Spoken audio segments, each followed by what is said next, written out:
ஹே ஹனுமானே, அஞ்சனை மைந்தனே, அதிக பலம் கொண்ட வீரா, ஆடிடும் உமதுவால் என்னும் பாணத்தில் எம் எதிரிகளை நாசம் செய்வீர்.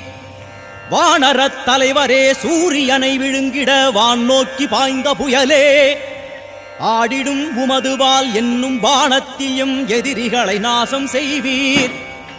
அட்சய குமாரனை அசுரர்களைச் சாய்த்த மஞ்சள் நிற கண்களுடையோய், ஆடிடும் உமதுவால் என்னும் பாணத்தில் எம் எதிரிகளை நாசம் செய்வீர்.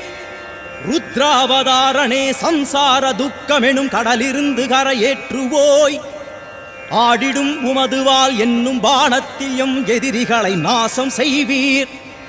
ஸ்ரீராமனின் பாத கமலத்தில் தேனுண்ணும் வண்டு போல் மனதையுடையோய், ஆடிடும் உமதுவால் என்னும் பாணத்தில் எம் எதிரிகளை நாசம்